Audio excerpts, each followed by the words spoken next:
Alatado po, mga kababayan, na may pinagtatakpan si Diskaya sa kanyang mga testimony. Papangalanan niya yung gusto niyang pangalanan at pagtatakpan niya yung gusto niyang pagtakpan. At sigurado, may arrangement na sa ilang mga senador. Nag-uusap-usap na kung sino lang yung dapat na pangalanan in public. Dapat niya, isama mo si Martin Romualdez. Yun ang pinaka-importante. Inong banggitin po yung pangalan ni Martin Romualdez. Ang sabi, usapan sa paglasing daw sila. Pag-uusapan yung pangalan ni Martin Romualdez na humihingi daw. Siya yung humihingi. May inuutusan. Kasi po. O ngayon, mula mismo sa bibig ni Engineer Hernandez, inginoso mga kababayan si Jingo Estrada at saka si Joel Villanueva.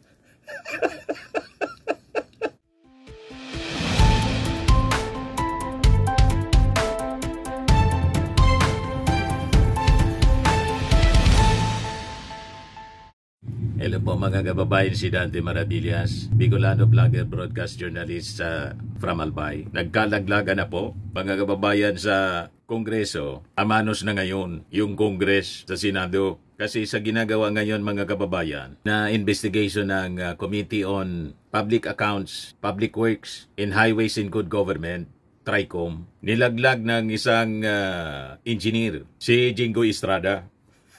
Pinangalanan din. Sabit si Jingoy, mga kababayan. Yan o. Sabi dito sa report ng Philippine Star. Just in, DPWH Assistant District Engineer Bryce Hernandez named senators who are allegedly involved in the flood control anomaly. Hernandez tag Senators Jingo Estrada and Joel Villanueva. O, kita ninyo? Pati si Joel Villanueva. Habang po ako ay naka-detain, nakapag-iisip po ako na maglabas ng aking nalalaman tungkol sa flood control project, sabi po ni Hernandez. Si Senator Jinggoy po ay nagbaba ng 355 million ngayong 2025. Sa mga ilang project sa Bulacan, ang sabi po ng boss ko dito, 30% po ang commitment dito. Kung 30% mga kababayan ng 355 million, malinaw na 6,500,000 na tumataginting na kickback. Malamang bumalik uli mga kababayan sa kulungan si Jinggoy. Plunder ito po. 50 million yung plunder. You see, kaya pala nagsasagawa sila ng investigation sa Senado para i-whitewash yung investigation, i-cover up mga kababayan yung mga sabit na senador. Kaya pala tinatanong doon, malinaw yung tanong ni Jingo Estrada kung may senador. Tapos sabi ni Marcoleta, ang sagutin ng mga contractors na wala niyang senador na sabit, safe ka na niya. Napikon siya, no? Napikon si Jinggoy. O, ito po yung sinitiring kahapon. Mga kababayan, pakinggan natin. Senator Estrada, Mr. Diskaya, sa dami-dami mong binanggit na pangalan na kongresista, isa lang tanong ko, Senador, meron ba? Your Honor, wala po. So, safe ka na. Sigurado po. I resent that statement, Mr. Chair. I resent that statement. Safe ka na. Okay. Diba? Safe na. Mr. Chair, I move that you strike of the record that alam mo naman, biro lang naman yun eh. Wala yun. Mr. Chair? So, Nilaglag. Senator ba to? Nilaglag mismo ni Marcoleta si Jinggoy. Kahapon, ngayon na confirm. Kaya pala ganun. O, ito naman si Joel Villanueva, mga kababayan. Panlulumo, nakakagalit at nakakakulo ng dugo, Mr. President, na marinig at makita right before our very eyes. Hindi ko kayang sabihin na malademonyong proyekto dahil sabi nga po ni Senator Lacson, guni-guni hindi na makita. Po yung dahilan kung bakit for the past 3 years, Best actor siguro to. naiintindihan na ako ni Senator JV, the past 3 Bula years, ang propeta. 3 taon ko na po itong sinasabi, itong mga kalokohan sa flood control program. Mr. President, ginahasa po ng flood control program ng gobyerno ang aming lalawigan sa Bulacan. Booking kayo ngayon. React agad mga kababayan si Jinggoy. Hindi na naayos yung spelling. Sabi ni Jinggoy mga kababayan ay categorically. Jikalki. Ay categorically and vehemently deny. Yung categorically and vehemently deny the claims made by Bryce Hernandez. I challenge him. Let us take a lie detector test before the public para malaman ng lahat kung sino ang nagsasabi ng totoo. Talk is cheap. Handa akong patunayan na pawang mga kasinungalingan sinasabi niya tungkol sa akin. Alatado po, mga kababayan, na may pinagtatakpan si Diskaya sa kanyang mga testimony. Papangalanan niya yung gusto niyang pangalanan at pagtatakpan niya yung gusto niyang pagtakpan. At sigurado, may arrangement na sa ilang mga senador. Nag-uusap-usap na kung sino lang yung dapat na pangalanan in public. Dapat na niya, isama mo si Martin Romualdez. Yun ang pinaka-importante. Banggitin po yung pangalan ni Martin Romualdez. Ang sabi, usapan sa paglasing daw sila. Pag-uusapan yung pangalan ni Martin Romualdez na humihingi daw. Siya yung humihingi. May inuutusan. Kasi po. O ngayon, mula mismo sa bibig ni Engineer Hernandez, inginoso mga kababayan si Jingo Estrada at saka si Joel Villanueva. Ito po, pakinggan natin. Your Honor. First, construction of flood mitigating structure with pumping station and flood gate, Phase 3, Barangay Mercado, Hagonoy, Bulacan, with an allocation of 60 million pesos. Number 2, construction of flood mitigating structure with pumping station and flood gate at Mambog Creek, Phase 3, Malolo City, Bulacan, with an amount of 45 million pesos. Construction of flood mitigating structure with pumping station and flood gate, Phase 3, Barangay Iba, Hagonoy, Bulacan, amounting to 60 million pesos. Construction of flood mitigating structure with pumping station at Calero Creek, Phase 3, Malolo City, Bulacan, with an amount of 50 million pesos. Construction of flood control structure including pumping station and flood gate, Phase 3, Barangay Mayto, Kalumpit, Bulacan, with an amount of 60 million pesos. Construction of flood mitigation structure with pumping station and flood gate at Barangay Santo Rosario Creek, Phase 3, Malolo City, Bulacan, with an amount of 40 million pesos.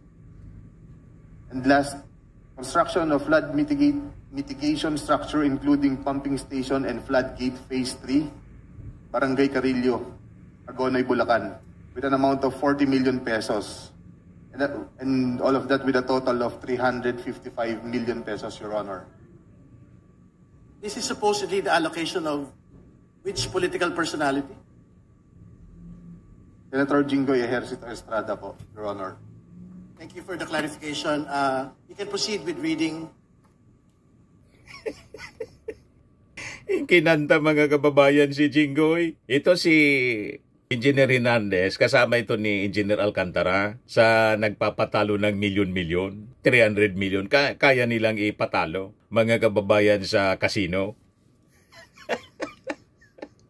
Ganon katindi ito, mga kababayan. Inginoso yung dalawang senador. Malinaw na sarswela po yung investigasyon ng Senado. Pero with Ping Lacson, hindi na mangyayari yon. Itong Congress investigation, medyo credible ito. Pero sabi nga natin, marami din na congressmen ang sabit, mas maganda talaga, independent commission, mas tiwala tayo doon sa binubuo ng ating Pangulong Bongbong. But anyway, pakinggan natin yung kanilang mga revelasyon. The handwritten statement. Okay, may I continue? Let him finish the handwritten statement. Tapos lang po yung handwritten statement. Nagbaba po si Senator Jinggoy at ang kanyang SOP dito ay 30%. 30%? 100 million plus? Henry Alcantara. Dineliver ito nung lumabas ang mga item. 106,500,000. Mga driver namin sa DPWH Bulacan 30%. First ang nag-deliver sa kausap nila. Si Christian Santiago at saka si Andre Balatbat. Diniliver na. Galing din ito sa utos ni D. Alcantara. Noong 2023 naman, naglabas na 600 million si Senator Joel Villanueva at ang SOP nito ay 30% din. 600 million kay Joel Villanueva, yung nirelease. 30% ang kickback or 180 million. Plunder po yung dalawa. Yung kay Chingoy, diniliver na daw sa utos ni D. Alcantara. You see, mga kababayan, alam ng ating Pangulo. Kaya po, ang una niyang binisita, yung Bulacan. Kasi, yon ang pinamumugaran mga kababayan ng mga magnanakaw. You see? Driver, galing din ito sa utos ni D. Alcantara. Noong 2023 naman, naglabas na 600 million si Senator Joel 600 Villanueva. million? At ang SOP nito ay 30% din. 180 million ang SOP. If I'm not mistaken, sorry. Plunder? Sabihin ko po kung anong mga projects na mga line item din. Please proceed with disclosing the line items so the nation may able to tie the line item to the political personality involved. First, rehabilitation of flood control structure along Balagtas River, Barangay Panginay, Uwawa, Phase 3, Balagtas, Bulacan, with an amount of 75 million pesos. Construction of Bukawi River Flood Mitigation Structure, Station 12, plus 589 to Station 12, plus 739, at Barangay Bambang, Bukawi, Bulacan, with an amount of 75 million pesos. Construction of Bukawi River Flood Mitigation Structure at Station 4, plus 204 to Station 4, plus 354, at Barangay Turo, Bukawi, Bulacan, with an amount of 75 million pesos. Construction of Bukawi River Flood Mitigation Structure at Station 3, plus 036 to Station 3, plus 236 at Barangay Kaingin, Bukawi, Bulacan. Construction of, this also has an amount of 75 million pesos. Number 5, construction of Bukawi River Flood Mitigation Structure, Station 5 plus 466 to Station 5 plus 667 at Barangay Bunlo, Bukawi, Bulacan. It also has an amount of 75 million pesos. Construction of Balagtas River Flood Mitigation Structure at Station 3 plus 533 to Station 3 plus 683 at Barangay Santol, Balagtas, Bulacan, with an amount of 75 million pesos also. Construction of Balagtas River Flood Mitigation Structure at Station 7 plus 654 to Station 7 plus 804 at Barangay Dalig, Balagtas, Bulacan, also with an amount of 75 million pesos. And last is the construction of Balagtas River Flood Mitigation Structure at Station 14 plus 124 to Station 14 to 200 plus 274 at Barangay San Juan, Balagtas, Bulacan, also with an amount of 75 million pesos. And all in all with a total of 600 million pesos. Can you state again for the record the total amount and that this is the projects for which particular political personality? 600 million pesos last 2023 from Senator Joel Villanueva. Thank you. Please proceed with your handwritten statement. At ang SOP nito ay 30% din. Binigay din ito nung lumabas sa GAA at i-deliver sa bahay niya sa Bukawi ni D. Alcantara. Nakobra na? Dating hepe ng aming construction, si Engineer JP Mendoza. 180 million ang 30% po? Ng 600 million. Si D. Matindi Alcantara po? namin ang masasabing chief implementor. Siya po ang kumakausap sa lahat ng politiko na involved dito. At least 3% po siya sa lahat ng projects na dumadaan sa opisina namin. At pinapasabi pa nga sa amin sa mga kontraktor na kung gusto niyong magkaroon ng maraming projects sa susunod, ay magbigay kayo ng additional na 2% sa kanya. Tindi. Parang finder's fee daw. Hati-hati. Si D.E. Henry Alcantara po ang usually nagde-deliver sa mga politiko at kay Yusek Robert Bernardo po. Pasensya na po, ito pa lang po ang aking mga masasabi sa ngayon. Mabigyan lang po ako ng sapat na oras pagkakataon na makausap ang aking mga abogado. Handa na po akong maglabas ng lahat ng nalalaman ko pa. Maraming salamat po. Ngayon, si Yusek Roberto Bernardo, imbitahan din, sabi dito sa report ng DZRH, para ipaliwanag ang mga insertion sa BICAM version ng 2025 budget. Pati si dating Senador Grace po, pinapadalo sa pagdinig kasi siya po yung chairman ng Senate Committee on Finance. Ngayon, ito pa yung development ng balita. Just in, sabi dito sa report ng Inquirer, Curly Discaya denies having a direct transaction with House Speaker Martin Romualdez and ako Bicol Party List Representative Saldico. Wala po akong direktang transaksyon, hindi po ako nagkaroon ng anumang klaseng transaksyon sa kanila, sabi ni Discaya during the hearing.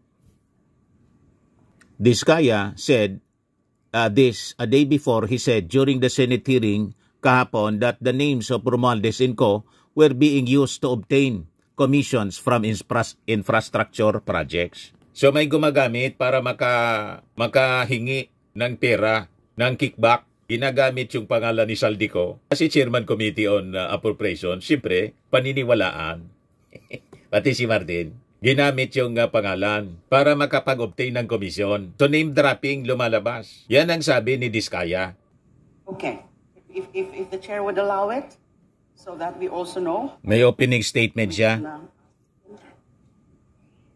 Mr. Discaya is permitted to make an opening statement. Mr. Chair, magandang umaga po sa inyo lahat. Ako po si Pacifico Discaya, owner po ng St. Gerard Construction. Gusto ko lang, ang opening statement ko lang po ay gusto ko lang pong linawin base po doon sa sworn statement ko po sa Senate po. Kasi marami pong tumatawag sa akin na kung ako po ba daw ay may direktang transaction kay Saldico at saka kay Speaker. Gusto ko pong linawin sa kanila na wala po akong direktang transaction. Hindi po ako nagkaroon ng anumang klaseng transaction sa kanila. Lahat lang po ng mga sinabi ko po para makompleto po ang aking sworn statement ay kaya nabanggit po ang mga pangalan na yun dahil yun po ang madalas na sinasabi ng mga kausap ko po ng politiko. Na binabanggit nila na kailangan ibigay mo na kaagad yung obligasyon kasi pinakukuha na ni Saldico at saka ni Speaker. Ganun po lagi ang madalas nilang sinasabi. Or yung ibang salita para malinis pakinggan, pinakukuha na ng taas yung ganito. So, marami pong pagkakataon sa mga nabanggit ko na madalas po nilang gamitin po ang pangalan po ni Saldico at saka ni Speaker. Kaya nga po, ako po ay gusto ko iparting din kay Speaker po at saka kay Saldico na baka po nagagamit lang po ng mga politikong ito ang inyo pong pangalan. Kumbaga, para makakuha o ano pong maklaseng bagay. Pero wala po akong direct na unawa or capacity na masabi na talagang kay Speaker po napupunta yon o kay Saldico. Kundi yun lang po ang mga binabanggit ng mga politikong nakakausap ko.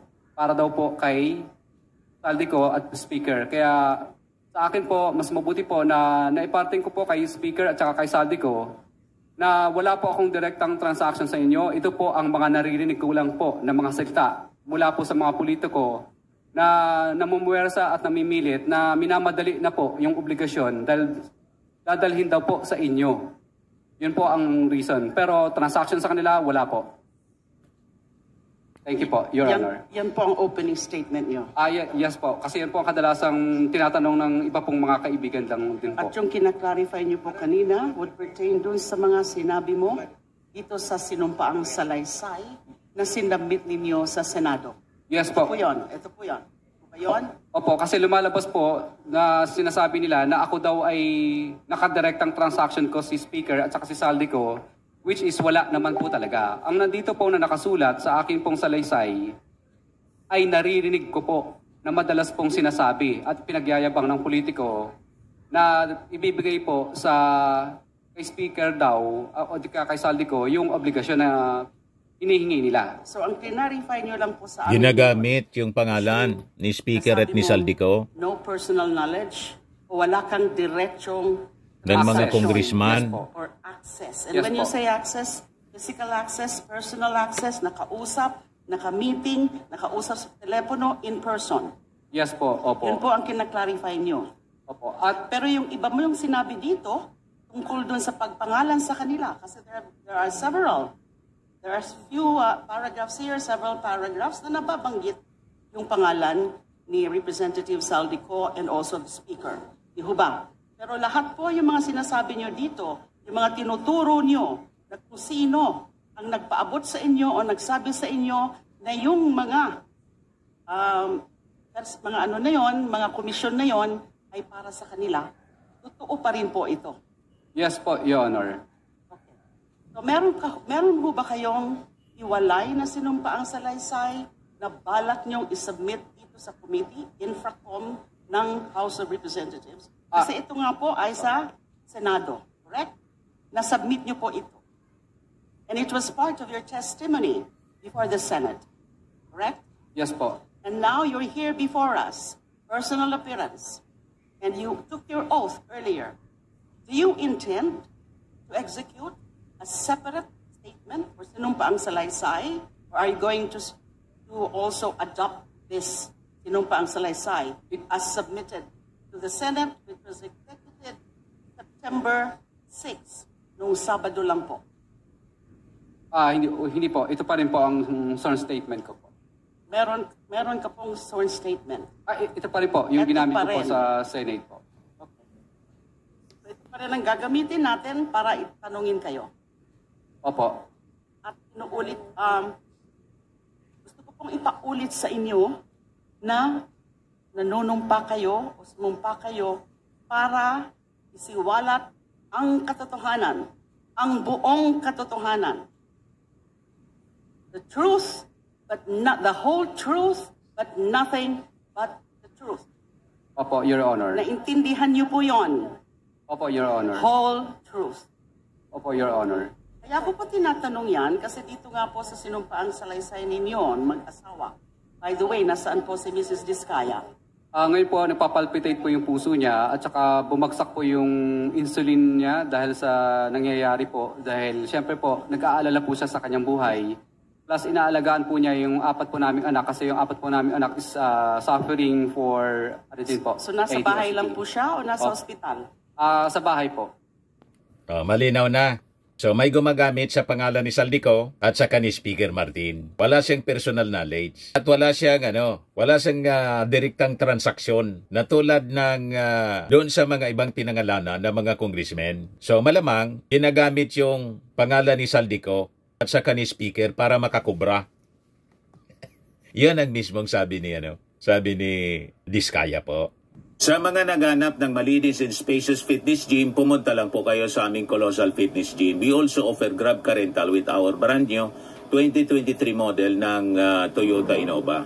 We also accept booking for those who are planning to travel via PAL, Cebu Pacific, and other airline companies, local and international, and bills payment for Meralco Bills, PLDT, Aleco Bills, etc.